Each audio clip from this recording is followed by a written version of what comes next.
This is Entertainment for Review, and today I'm going to be taking a look at Boy Meets World, Season 1, Episode 1, the pilot episode. I always find pilot episodes very interesting, as well as the episodes that immediately follow them, because you get to see what changes between the pilot and what's to follow. There are almost always some ideas that were planned in the pilot that don't seem to go forward. One such example that I see in this episode, that every time we see Corey with Sean in this episode, there's also a third friend there. If he had been in just one scene, I wouldn't have thought anything of it, but he's recurring throughout the episode. Makes me wonder if originally he was planned to be a more recurring character. Perhaps the Corey and Sean duo was originally planned to be a trio. That I'm not sure the answer to. In this episode, we're introduced to a lot of our main cast. We have Corey Matthews, Sean Hunter, Corey's family, consisting of his parents, Amy and Alan Matthews, and his siblings, Eric and Morgan. And of course, Corey's teacher and next-door neighbor, Mr. Feeny. It is always interesting to see earlier versions of characters in these shows. For me, the best example of that in this show is Corey's brother, Eric. Later in the series, he becomes one of the funniest parts of the show and is kind of a goofball. This is only the first episode, so these actors still have to grow into their characters. The earlier iteration of Eric is a little more generic, a little more serious than he would be later. All of the other characters are pretty on target. Another notable one is Sean, who's not as featured in this episode as he would be down the line. What this first episode does do brilliantly is establish the student-teacher relationship between Corey and Mr. Feeny. Many episodes feature around Mr. Feeny trying to teach Corey a lesson in life. Mr. Feeny's not his only teacher, of course he's surrounded by his parents as well. In this episode, Mr. Feeny is trying to teach a lesson about the importance of love as shown in Romeo and Juliet. Corey, however, is more interested in the Phillies game, which he's listening to on his radio. He gets caught by Mr. Feeny and ends up getting detention.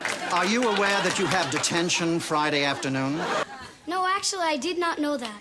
When he gets home, he gets more bad news as he finds out that his brother, who was supposed to take him to a Phillies game on Friday, has instead decided to take a girl on a date to that game. His parents don't force his brother to take him. He becomes angry with his family and decides to move out to his treehouse. Corey tries and fails to get Mr. Feeny to cancel the detention. At night in his treehouse, Corey observes Mr. Feeny in his house setting his dining room table for two. He gets a phone call and then removes one of the place settings and eats dinner alone. And Corey is in his Friday detention, getting antsy and trying to get up to get out. Because as any kid would be, he's frustrated and wants to leave. Mr. Feeny, this stinks. He tells Mr. Feeny he's frustrated because he doesn't want to know about all this love stuff. He tells Mr. Feeny he saw him having dinner alone and thinks he must feel the same way because of that. Mr. Feeny proceeds to give him a private lesson. One thing is clear, and that's that Mr. Feeny is committed to teaching in this moment. Well, this afternoon, Mr. Matthews, you are going to learn something from me.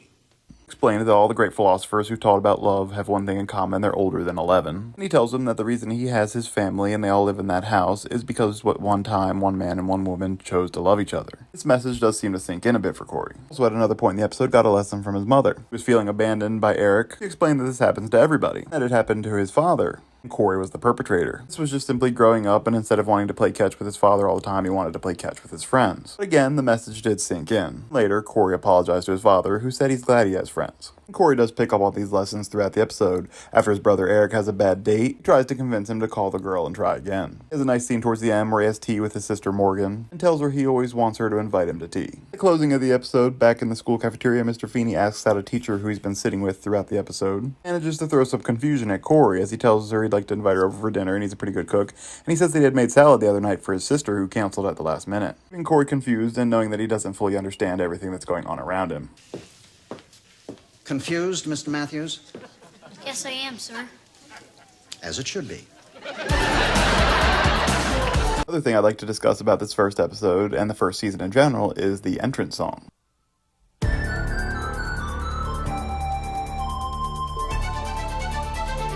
The reason I bring this up is because this first iteration of the song is not that interesting. It's kind of bland. It does an okay job, but these entrance songs get so much better as the show goes forward. I love the later season ones. All in all, I think this first pilot episode does a good job, introduces us to the characters. However, there are still some key characters that have not yet been introduced. It sets the stage for what we can expect going forward, particularly between Mr. Feeny and Corey. Score this pilot episode at a very good 8.5 out of 10. Let me know your thoughts in the comments section, and please be sure to like this video and subscribe to the channel, and keep an eye out for my next video coming soon.